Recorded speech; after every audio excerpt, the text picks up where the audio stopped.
Hey, what's up, guys? Welcome to yet another episode of the Chronic NIRVANA podcast.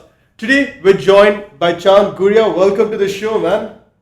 Namaste. Namaste. It's a pleasure to have you. And I'm sitting all squatted up because don't even ask me why. This is a yoga-based podcast, and you have to go with the flow. And exactly. And then once this gives in, I'm gonna go back to normalcy.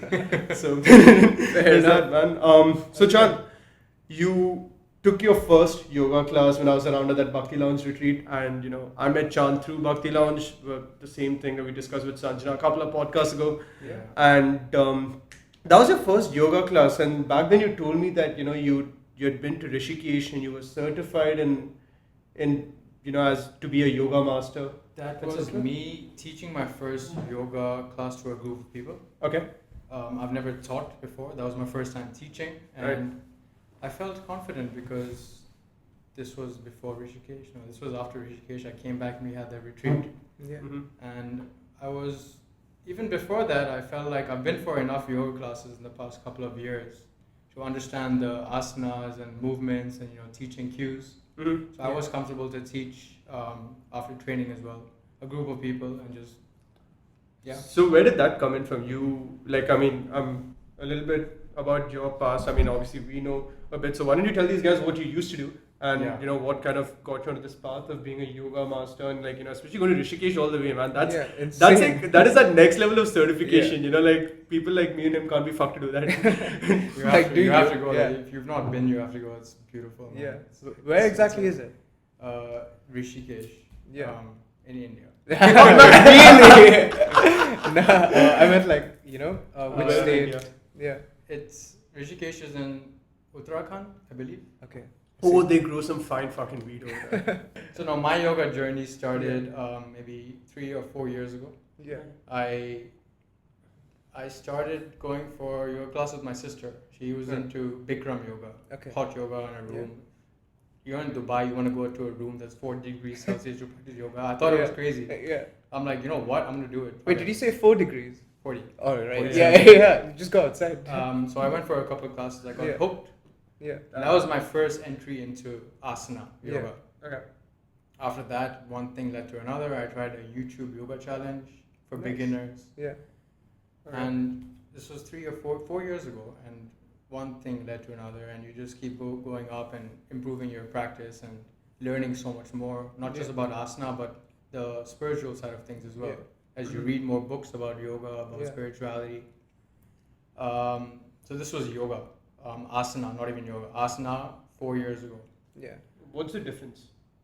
What is yoga?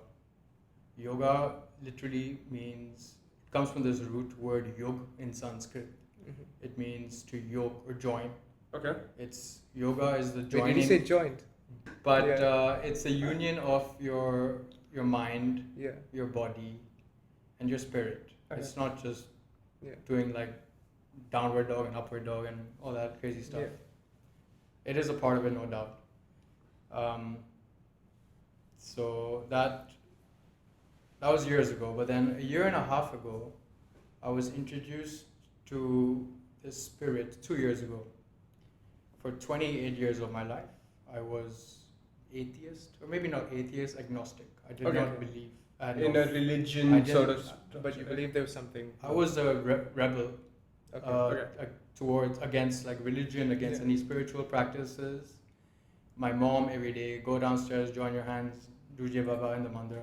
Yeah. I'm like, I ain't doing that. Yeah. It makes no sense to me. Why would I ever do that? It's dumb. I think a lot of people would relate to that. Yeah. So this was 28 years of my life. I had no faith, no belief in anything. Yeah. But then I started reading. The first books I started reading by A.C. Bhakti Vedanta Prabhupada Swami, the founder of ISKCON, Dvaita. Like we were speaking about Hinduism, Dvaita, different schools of thought. Yeah. So his books were the first I read, and just his simple way of writing, speaking about the soul, the afterlife, the journey of everything that we're going through right now. Yeah. It just clicked to me, and my eyes opened. Mm-hmm. So overnight, maybe even, or not overnight, over a couple of weeks or months, I started having belief in something higher than what we have here on this earth. Yeah. So yeah, I literally found God like 2 years ago. So when you talk about finding God, right, and this is one of those concepts I'm really trying to understand, which is, so earlier you said you were a rebel, right, and you were agnostic. But agnostic doesn't necessarily mean that you don't believe in a God. You don't believe in a structure of worshipping that God, In a religion. or just the concept of worship in general. Again, this is something we've talked about like in the past in a couple of podcasts, which is again my current stance, and I'm not saying this can't be changed. And the whole idea of having these podcasts is to have different points of view, which could potentially even change that, right? That's what I've kept my mind open. 100%. Like, if you have like a certain set of, like for me personally, like I say so many things, but I'm not bound to it. Exactly. I'm willing to, accept that. What are the different other perspectives and how those perspectives can help maybe 100%. Shape yours? No, I won't even say change your perspective, just shape yours. So this current phase that I'm in, right, you might be able to relate to it, is the part where I'm not religious. I'm also kind of in that rebel phase. Like, I can't be fucked to worship. Like, if you tell me to pray or worship, I'll be like, I can't be fucked to. But if you tell me to meditate, like, I was reading this excerpt from a book yesterday, which is talking about how people project their consciousness and their thoughts and their energy, right? Yeah. And humans are like antenna, like, we can pick up those signals, right? I think all that shit's like possible, right? Like, I don't know if I can scientifically prove it, like but it may exist. I have to be open to that.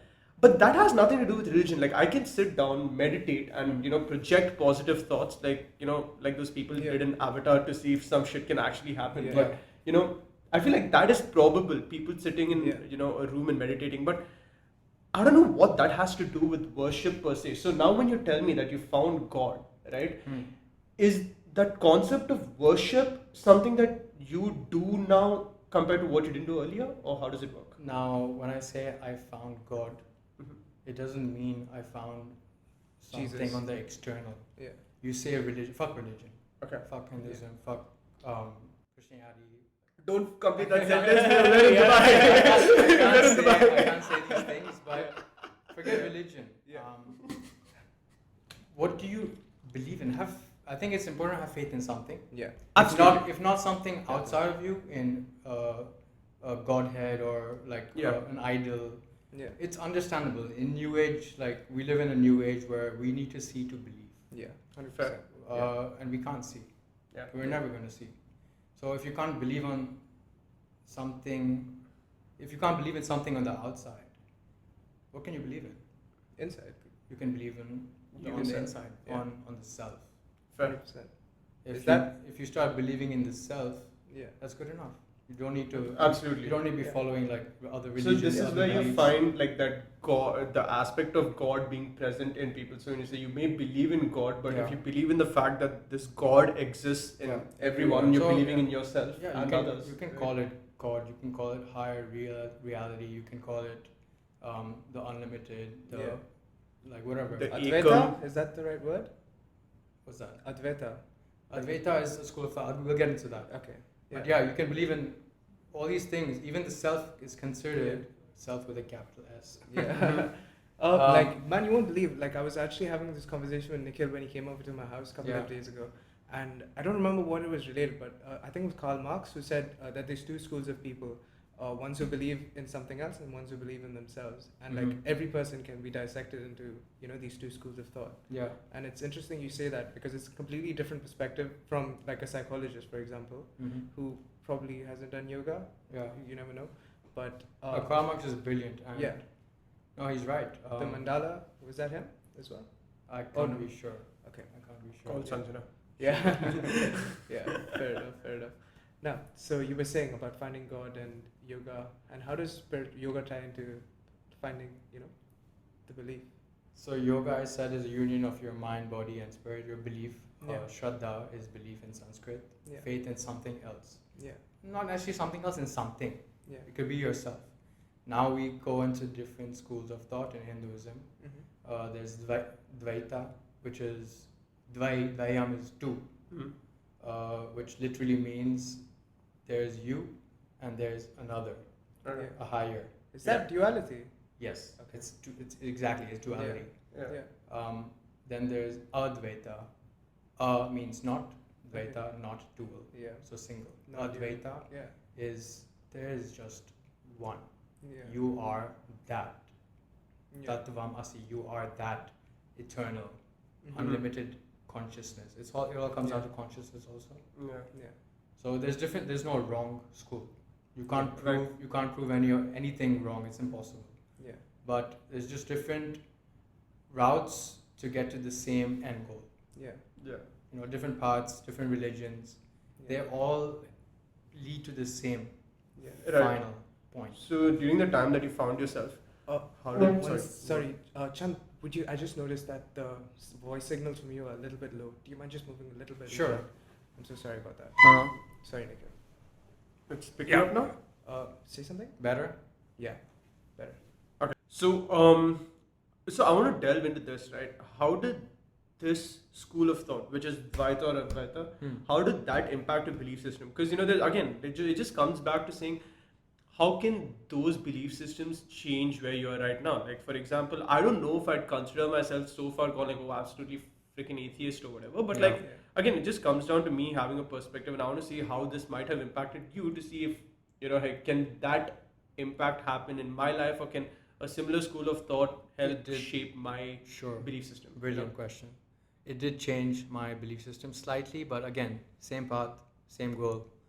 My introduction was through Dvaita, through ISKCON, where I believed in the soul, believed in the afterlife or reincarnation. But then once I started getting into Advaita through Vedanta, I started understand the concepts of karma, of dharma, of a much broader concept of life as it is. Okay.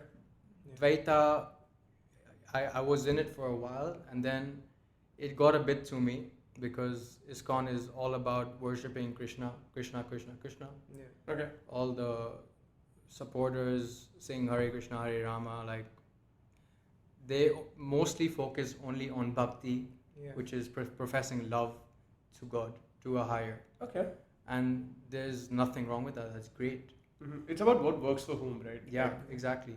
But I found a route where there was more asking questions, more knowledge, more jnana, and through asking questions, you're going to get answers. You don't get answers just by singing the Lord's name. Yeah. It might not be satisfying enough for everyone. It might be for some people, but for me, I found something else that made me go deeper. Mm-hmm. Yeah. So, what do you find when you went deeper? Like, was it like because of your? Sorry, I don't know why. Unfiltered. I've got a fucked up mind. Edit.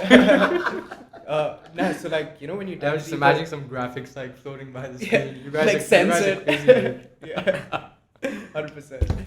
No, but basically when you went deeper, I totally understand and I totally believe the same thing as you. Like for some people, like a very not a surface belief, but a very lateral form of worship in the sense that you glorify this, you get the answers you want. Satisfies some people, and for some people they are so wrapped in not self-doubt. I would say they want to know more. It's like critical thinking, and they just want more of an answer. And I guess each person is wired a different way. So when you dove deeper, how exactly did you do it, and what did you learn? Easy. Right? Easy question. Dirty bastard, man. The guru. Yeah. A guru. What does guru mean? Gu is darkness. Ru is light. So someone that takes you from darkness to light. I did not know that. Takes you out of ignorance. Yeah. You don't know what's going on. The guru will guide you in the right direction towards the light or wherever. Yeah. So I came across a very good teacher of mine who has guided me for this past 1 year. Okay. Who that? Introducing Uncle Lavesh. You won't know him. Yeah. But he's part of the Chinmaya mission, which is again Advaita Hinduism. Yeah. Just like Sadhguru's Isha Foundation. That's also Advaita. Okay. And there's so many missions, there's so many Ramakrishna mission, hundreds of missions out there. Yeah. And so many teachers as well. Yeah. So a guru, a teacher can take you to the next level. There's only so much you can do when you try looking for the answers yourself. You try Googling, you try going to temples and through excursions in mountains. You can only learn so much. Yeah. But sometimes you need a guru, someone else to point you in the right. Not that you need, and not that you should go looking for a guru. The guru comes and finds you whenever you need it the most. Okay. It happens. And it can be the form of like anyone, right? Anyone or anything. Animals. Your parents are gurus because they're teachers. But you found it in that uncle. Yeah. In a broad concept, anyone who teaches you is a guru. Fair. Your high school teacher is a guru. Right. But my guru, Uncle Lavesh, he put me on this path, and I still do classes with him every week. Yeah. And the conversations we had in our group of like 30, 40 people, it's incredible, the stuff we learn. The text we go through, like you mentioned the Rig Veda. Yeah. We've not looked into that yet, but we're looking at Tattva Bodha and the Gita and other books by Swami Chinmayananda. Yeah. So it's a beautiful journey. That's amazing. I just had one question.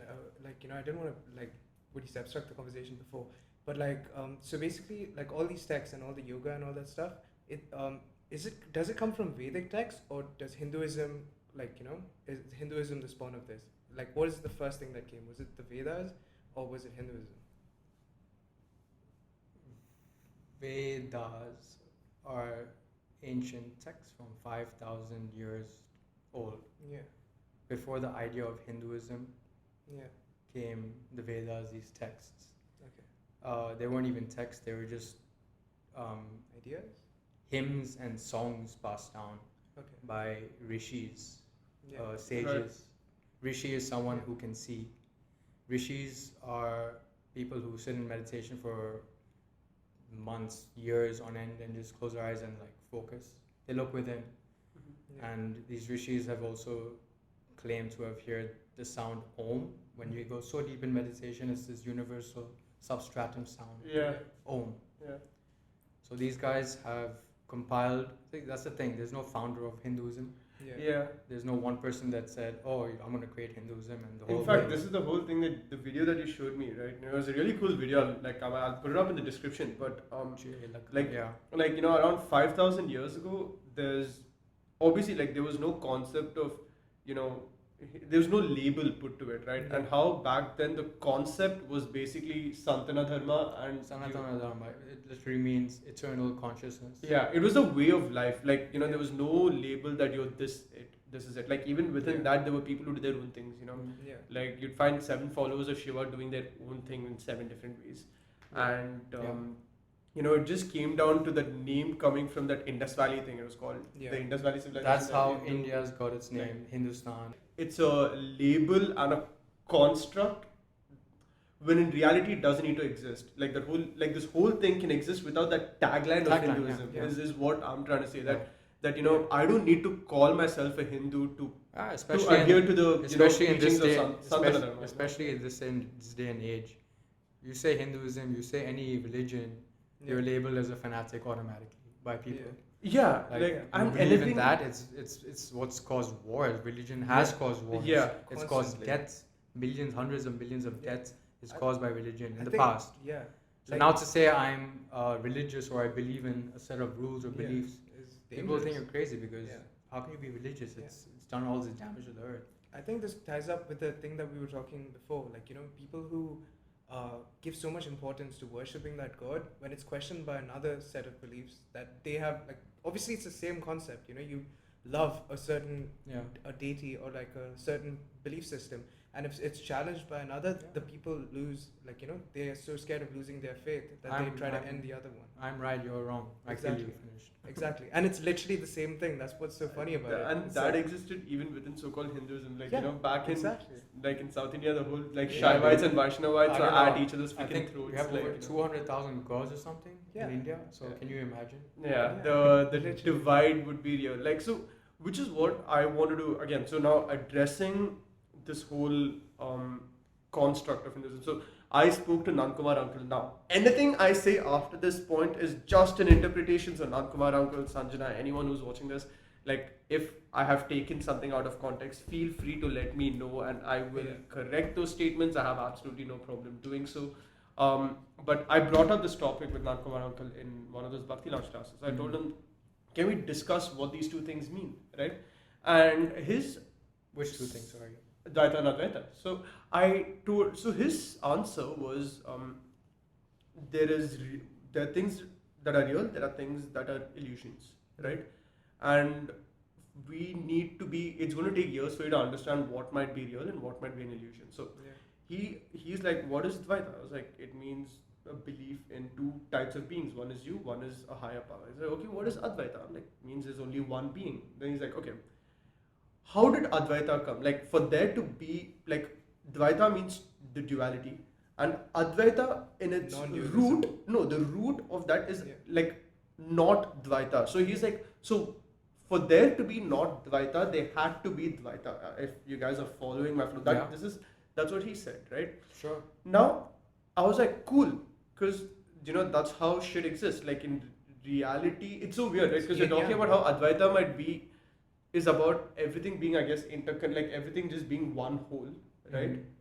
Versus him saying that it's still the opposite of something. So you're saying things are one whole, but you're saying that there are two things again. Like you get where I'm going with this? I get what it's you're a pretty saying. mindfuck of a concept. Yeah, but I don't think they're the same thing.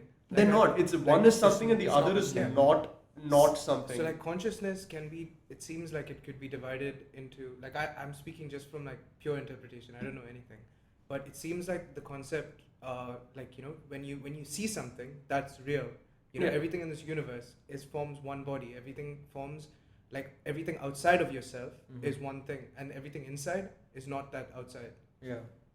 But it came down to him saying that when I asked him, I'm like, can't there be multiple truths? Like it doesn't have to be, like we had this conversation. It's not, not like everyone's truth can't be the same. Like for example, if we break this down, right? Like if Dvaita philosophy or like ISKCON, for example, like from your experiences, is centered around bhakti, which is the love of God. If they think that is the one key answer to everything, I might be wrong. Is that their version of the answer? Like, hey, any problems you have, your love for God can overcome 100%. that.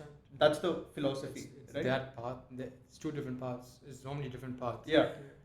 I really respect Nankumar Prabhu. I think he's a great teacher. I've learned a lot from him as well. Yeah.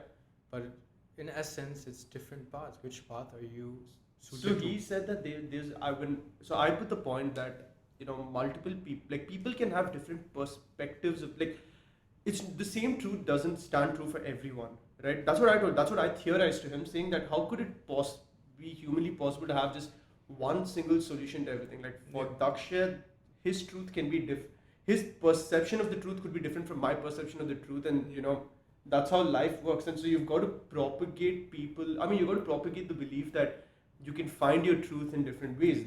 Two people can have the same problems, right? But the same solution might not work out for both those people. No. And that's the theory I put up. I think you're looking at this like laterally. 100%, I completely agree with you. But like when you look at dualism and non-dualism, I don't think they're separate things, and like it's like one is right and one, like for of one course, person. No, of course they're not. I think they tie into the same concept. They do, yeah. They do. It's just about like respecting the fact that hey, you can find love by saying the Lord's 100%. Name, and I respect that. But might not work for me, like and like that needs to be addressed. Like, you can't tell someone it doesn't work for that. You got to do this. This will work in the end, like But like devil's advocate argument over here. Like, correct me if I'm wrong. But if that was done, only then would people realize that it's not the way, right? If somebody was there who needed that bhakti to work, right? If a bhakti oriented person, you wouldn't know if he wasn't a bhakti oriented person unless you obviously until you tried. It's about like trying and seeing what works. Like you actually tried both and you saw it does work for me. Absorb as much as you can. Because when I spoke to this was a very recent conversation with Sanjana, and she told me about how ISKCON is a place that is like welcome people from different walks of life, and people find that one, like people who were born in say Czechoslovakia, freaking Slovenia, they come through and they find peace and they find. You've seen the videos on YouTube of them singing and dancing in Belgium. They find the world. It's amazing. It's they beautiful. find solutions. For them that solution worked. That bhakti solution worked, right? right? Yeah. And then there's just for some people, misfits like me, for whom that kind of just straight bounces off of, like, you know. Yeah. And so for you, you found peace, or you found that solution through the Advaita side, or how much of a role did this Advaita philosophy play in your? Advaita got me to believe in something. Okay. Advaita got me to start understanding everything happening around me. Beautiful way So of putting it. you've actually benefited from both sides, like both of them have actually contributed. So that's an amazing perspective to have, because you're kind of acknowledging both, and you're taking what works for you from both sides. Right? In the end, it's best to acknowledge everything. Yeah. Every religion, every race. Yeah. And that's the only way to be, I feel. 100%. To acknowledge and accept everything and everyone. Very well put. Like I'm the same. Like, you know, I feel like everything forms a, you know, it's just one piece of the puzzle. Like any religion you take has the same thing that it boils down to. Maybe it's the bhakti way. Maybe it's a more critical way. Like recently, I've been following a lot about Taoism. Taoism, as some people pronounce. I don't know if you guys are familiar with it. Taoism. Tao is a bar, bro. That's about all I know. Taoism translates roughly to the way of the flow. Taoism, Buddhism, Hinduism, and Jainism. Yeah. They all fall under one umbrella. Yes, I agree with that. How would you describe that umbrella? They all simply fall under the same. Freaks who don't eat They believe roots, in go here. People who like pizza, stay here. They believe in. I believe, maybe I'm wrong, but in reincarnation, in the concepts of karma, dharma, and they believe in meditation. Above everything, to really go within. Like I just, you know, that capture, like, you know, as a guitarist, like flow is something, you know, everyone talks about it, but nobody knows what it really is. You know, it's just like when you're playing music, sometimes you just like stop thinking and then you get into this. And then I saw an audiobook on YouTube, and it was Taoism, and like it's basically the entire religion is one book. It's called Tao Te Ching, and really, it's literally just like this one writer. Nobody knows if that writer is real or like it's a pen name or it was just like, you know, a collection of ideas. And then it's just like a bunch of stories that describe, you know, like stuff. It's just like random like phrases. But then when you read the whole thing, you're like, you know, that makes you think. And I always was in the philosophy that, you know, each religion forms one piece of the puzzle, maybe from a different time. You know, like maybe first there was this religion and that reflected the time, and then later it evolved into this. So you have to look.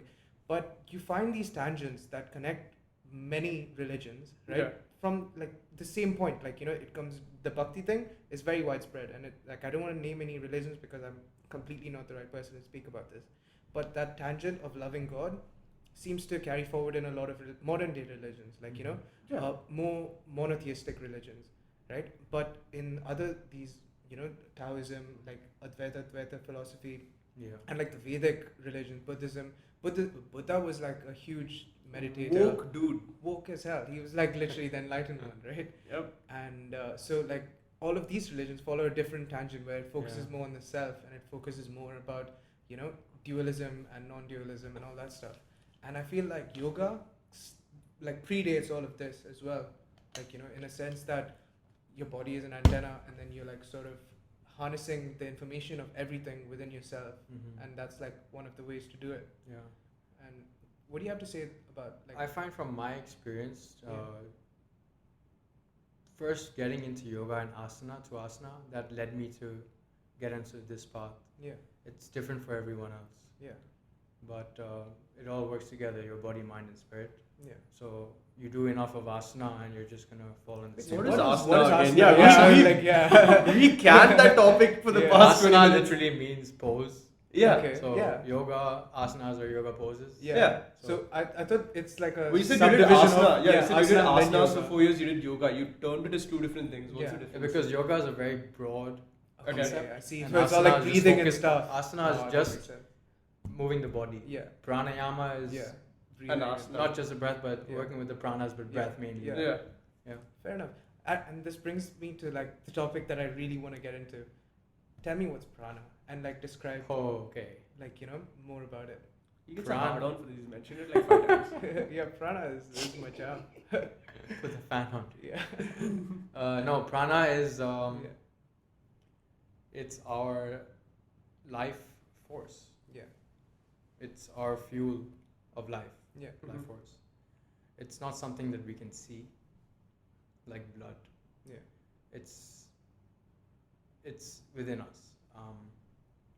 It's what makes us move. It's prana is regulated by the breath. Prana is not just it's what you take in from the breath. It's what you see. It's what you hear through all your senses of perception. Whatever you take in is prana. It's life. It's energy. So regulating that, mastering the control of that, and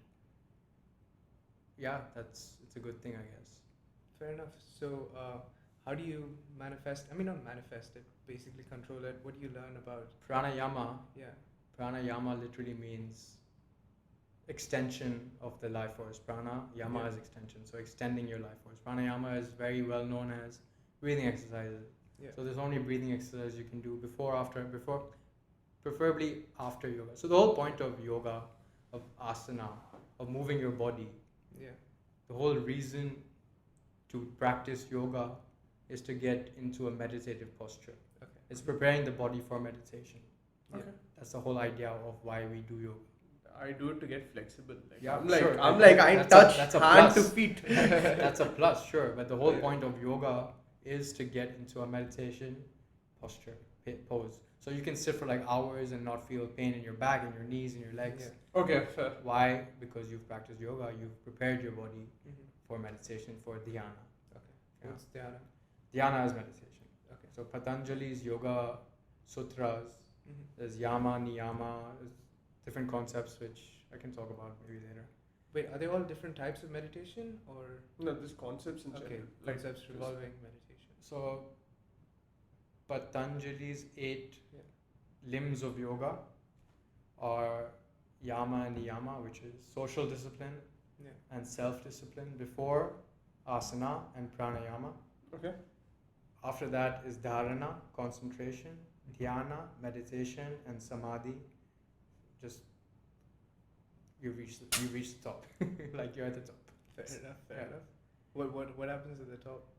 You're just in control. You're well balanced. You know all those rishis and stuff, like they say they reach samadhi. They're just like, do they die? Do they not die? Like, what's the deal? You don't have to die at samadhi.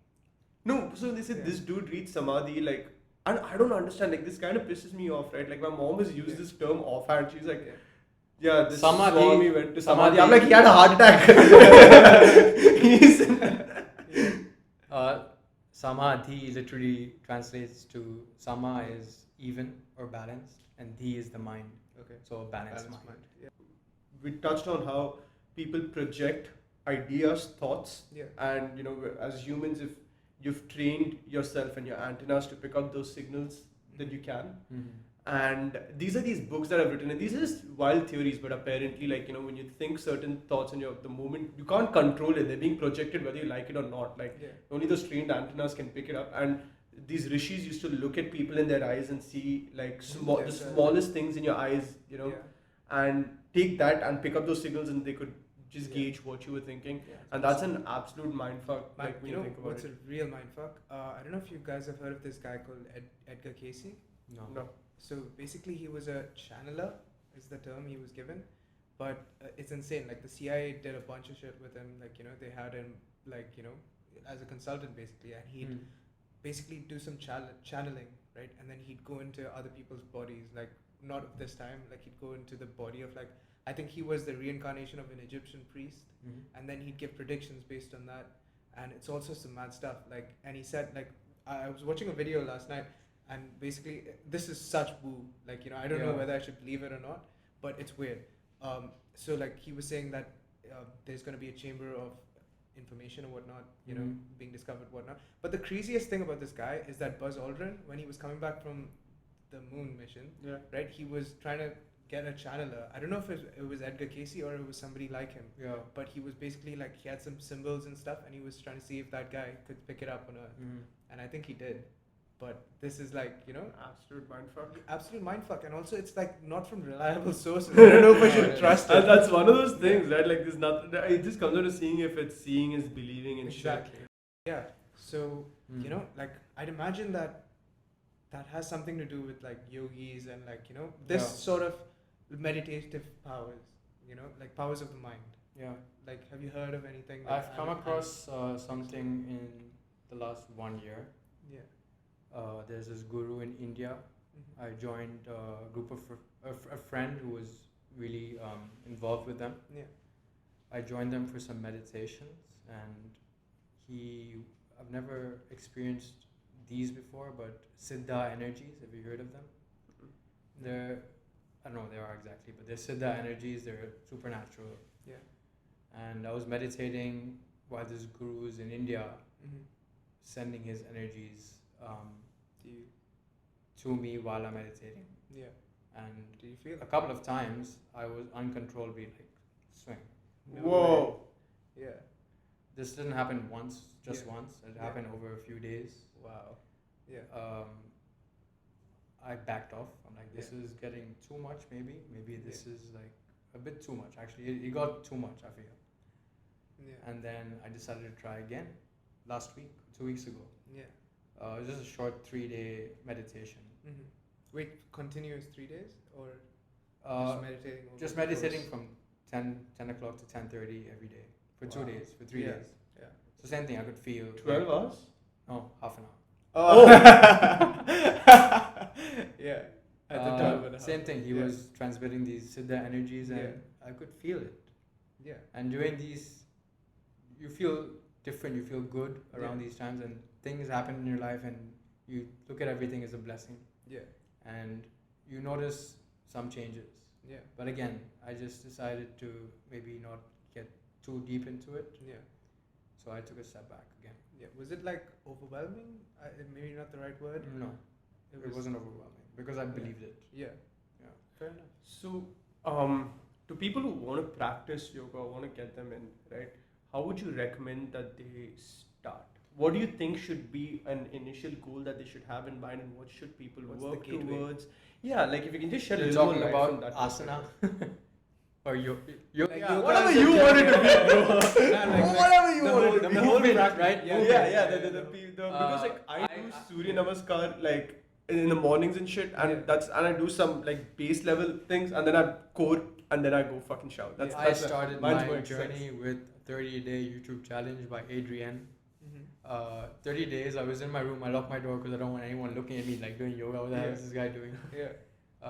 30 minutes a day, very easy basic stuff, and that's what I use to get started into yoga. And I've also convinced many friends and family to do it as well, and they're also on this newfound love path. So I can't recommend it enough. Time to take that up as a challenge. I did this 2-week 30-day challenge, 30 minutes a day. Let's go. Easy. Yeah, definitely. Dakshay, get your ass on it. Let's see. Yeah. I dare you. You know what? We're gonna make him fucking log it. Let's see if this guy's got it in. I'm not fucking 30 days. Now we have two, so we're gonna watch. 30 days, bro. 30 minutes a day. What else are you doing? Do you accept? Warzone. Call of Duty Warzone is a very big part of my life right now. You can spend 1 hour on Pornhub a day. You can't spend 1 hour. Sorry, that's me.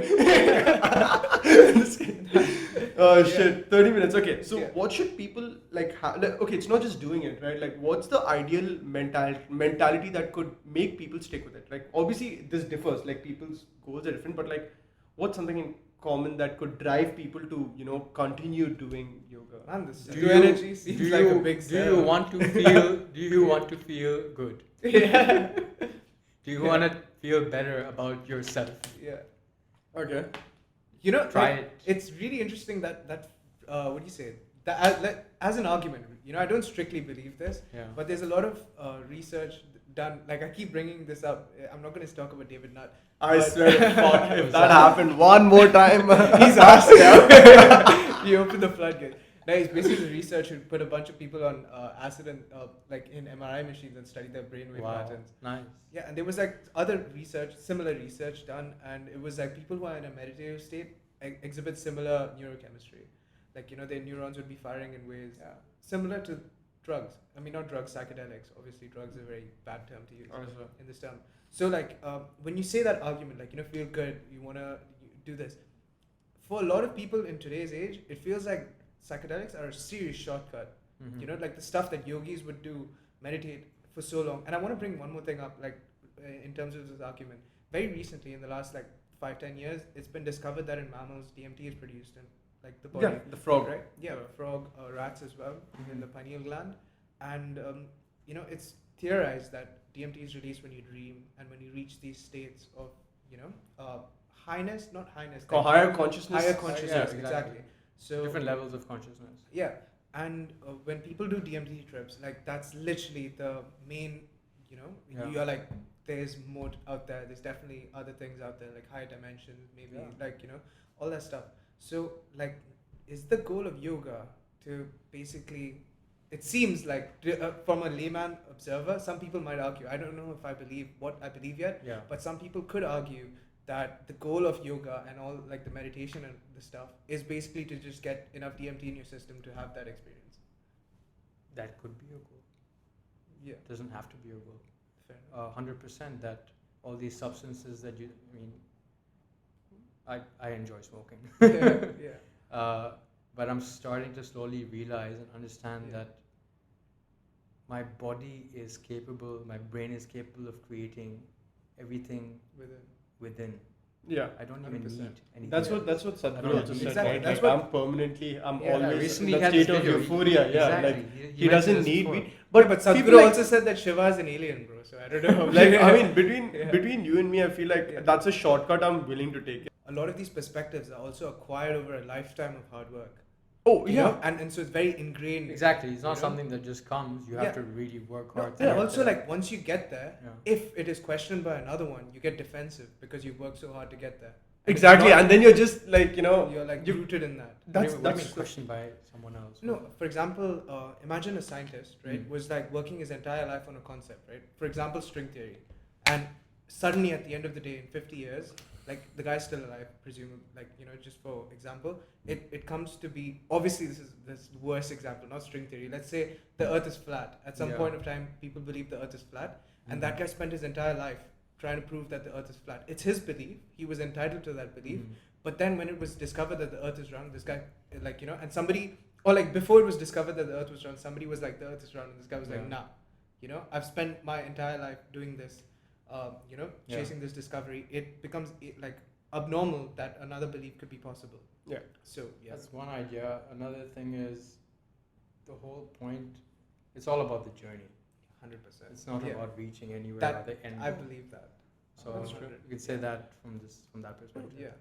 For me, like for whatever it's worth, like I started seriously considering spirituality like up until very recently. I think until a year ago, that's when like that concept came in, and I was agnostic then. Like the trajectory was I don't believe in this shit and I don't care until like actually a year ago where I was like, hey, maybe I want to find something to believe in again. Like until then I thought the belief was strictly a specific. If you had to believe in something, it had to be on a god or Usually god we, or something. we wait for some shit to hit the fan in our lives, something drastic to happen to us, before we start looking and start going deeper.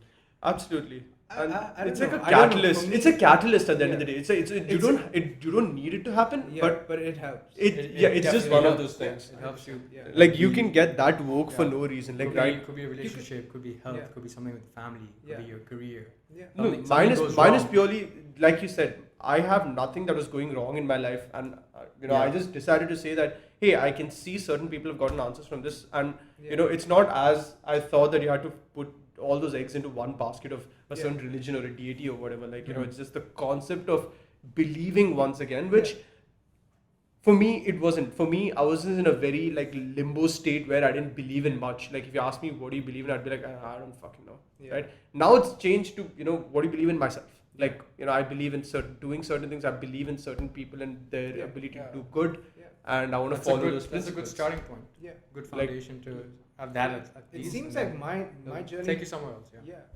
Yeah. Like sorry for interrupting, No. but I feel like I'm different of it. Like different from that perspective. For me, it was just like I don't know shit. Like I don't know shit, and anyone who I'd speak to, like regarding of like why am I here? Why is the earth like fucking floating through space? And like the answers I would get was it didn't satisfy me enough. It was like but what about this? And like how did we come about? Was like are we the only ones? Read *Sapiens*. What a book. Exactly. And there's so many. *Sapiens*. Yeah. Why? Yuval Noah Harari. It's a beautifully written. Have you read it? No. I think I've heard of it. It Beautiful book that talks about everything, life or evolution from like 10, 20, 50, 100,000 years ago. Yeah. How everything's played out. Fair enough. Beautiful book. Yeah. But yeah, it just became a point where like there's so many unanswered questions in my life, like in terms of near-death experiences, the coincidence that near-death experience people, like people have experienced that, and people who have done DMT, people who have had like, you know, insane amounts of psychedelics and reached a certain point, they have like tangents, and I was like, how the hell is that even possible? And like the craziest thing that really, you know, sparked a fire in my brain was the similarity between dimethyltryptamine, DMT, psilocybin, and serotonin, melanin, all these hormones, like they're all sister chemicals. So like as the chemical engineer will attest, if you have one, like getting the other one is not so much of a stretch, you know? There's only certain things that you have to do to attach the extra carbon or fucking benzene or not benzene. Just different, basically just adding, subtracting carbon atoms at the end of the day. Yeah. And so like, you know, and there's so many unanswered questions that I decided to like, you know, go back in time, because it seems like the yogis and the Vedas and all this stuff predate civilization as we know it today, which has lost most of these answers. Yeah. But you still find, right? For example, like you don't have to take it.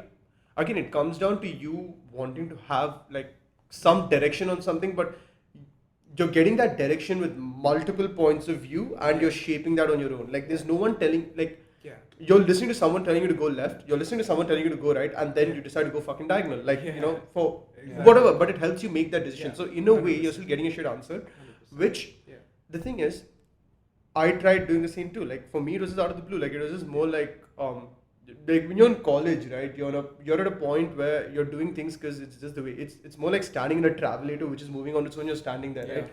Once you're about to get down, you need to figure out where you're going. There's no more travelator. You need to walk, right? And you have to find that path. And that struck me towards the end of college, right? And that's what this whole thing kicked in. I can relate, kind of. I've been reading the Bhagavad Gita, different versions. There's the Bhagavad Gita as it is. It says as it is because there's actual literal translations. And then does that mean it's actually as it is just because it says as you don't it know, is? right? Yeah, like just because it says as it is. There's a lot of words that you can't directly translate. Yeah, and the word definitions are there, but then the translation of all those words put the together. The lost in translation is such a huge deal. You put the words together can mean something else to some person. One person, someone else can interpret it very differently. That whole bunch, a stanza, a verse of the Gita. So I'm reading that alongside another Gita by Swami Chinmayananda from this Chinmaya mission. And just seeing the differences. And I realized from ISKCON, from as it is, the words they use are very judgmental sometimes. They call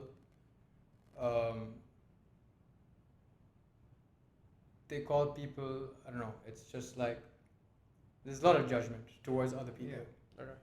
And like, it's so good that you're doing it, because I literally haven't heard of anyone else. I mean, I'm just thinking if I have, but like, nobody significant that I know has read the same text twice in two different translations, and it's something that we need to do for the news. Like you've got to do it everywhere. You've got to have that. You've got to have that perspective to be open enough to accept information from different places. Bhagavad Gita, as it is, calls everyone unintelligent who is not Krishna conscious.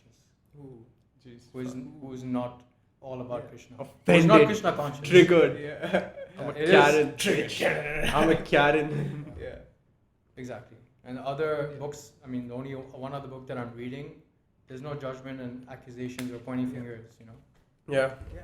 And it literally comes down to like, you know, the person who is translating and to the person who's reading, because the person who's translating might be doing his best, you know, to give an unbiased translation, but then there might be another person who translates who has a bias. And then that bias gets reflected in the person who's reading, who thinks that the person who translated it was unbiased. And I think that's where like religion as a concept seems to break down, because it's like, you know, it's mainly word of mouth, it's mainly translations, it's mainly perspective that's imposed. Exactly. I mean, I wouldn't say it's predominantly perspective imposed, because a lot of people try to be unbiased and like, you know, good ones. But then when like you consider the machine that is religion when it comes to donations and like, you know, so many people flocking to Tirupati and all that stuff, There's only so much unbiased that you can do, man. Like, when you're catering to such a wide audience. Yeah, look, the whole world. It's a business. It's like the whole world is on it. Exactly. And it's insane. And this actually, we use the word agnostic a lot. And so I just wanted to bring, this ties in with the concept of Gnosticism. Have you guys heard of it? Oh, fuck. It's one of those, like the early... It's nothing like to do with theism or... That's something to do with like the early disciples of Christ or some shit. Yeah. So basically, Gnosticism, which I think I might be wrong. Yeah, the unfound texts of those four, what do you call, apostles of Christ, right? Like 4 of them had like a book that literally said something completely different from mainstream Bible. It is unbelievable. So Gnosticism is a sect of belief. I wouldn't say it's a sect of Christianity because it doesn't really share the same ideas. But most of the information that we have about Gnostics comes from the priests who were just roasting Gnostics. And they were right. They were fucking right. Like the Gnostics were against the church. They were like, this is complete bullshit and all that stuff. And so agnosticism, I think, comes from the word Gnosticism. I could be wrong, but it makes total sense. Like, I know both these sense, stuff. Yeah. And so Gnosticism is like, they believe in like a higher power, but they do not believe in the church. And so how we know about Gnosticism, our best record about this comes from 2 different texts. One was found in the Nag Hammadi village. I don't know. Nag Hammadi is a place. And the other was near the Red Sea. Red Sea or Dead Sea. One of the 2. Okay. But so basically, these were like time capsules. It was like untouched, preserved, like scrolls, right? And Dead Sea scrolls. And they were literal scrolls, and that they needed to be translated and stuff, but they were written in Coptic, which was an ancient Egyptian language, if I'm not mistaken.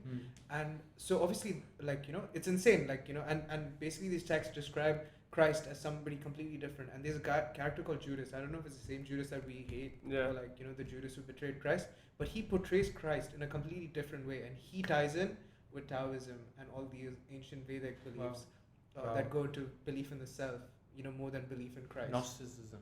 Gnosticism. And it's amazing. The same thing that because holding how true that may be, that just ties into how we really talked about how a lot of these so-called religions or these constructs kind of lead back to one path, because there's so many theories talking about how Jesus might have actually lived in India, like how he apparently was Nepal, around like Nepal maybe 12.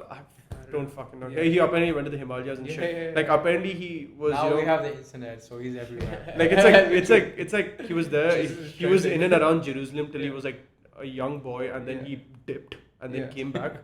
And the time that he dipped, apparently he went on to the Himalayas to learn about, like, he became like a yogi, right? And took a lot from Santana Dharma, not fucking Hinduism or whatever. But like, and a lot of his inspiration would have come from there, and how there's a lot of this other like these are conspiracy theories which the Catholic Church would snip my nuts off for like trying to propagate, like, but it's so amazing that this theory exists. First time I'm hearing of it, it sounds really interesting. Oh, you should read. There's a book called When Jesus Lived in India. That's a full, It's amazing that something like this exists, because that's sick. Like, shit, what was I gonna say? But basically, tying into the Gnosticism thing, it describes Jesus as like, like a normal guy. And like science, it itself has like blatant, unanswered questions. And that unanswered questions could be filled with faith. Tying back to the modern day religion versus faith thing. Like the double slit experiment, like nobody knows why, like while you observe it, it's sometimes a particle, sometimes a wave, like the light from the thing. And, you could fill in the blanks with some faith. In a sense, I don't know, maybe talking out of I guess at the end of the day, you got to do what works out for you. Exactly. Like, see, we did spend some time on this podcast talking about different things, but by no means do we say that, hey, this works and this doesn't work. 100%. You've got to do what works for you, but just there's so understand. many options. Exactly. Just understand that there are options. Like if you ever feel like, you're alone or you don't find a certain direction, just understand that there are ways, there are routes, there are paths. Google it. You'll find like 10 people who have the same fucking thing. Just ask questions. Keep asking questions.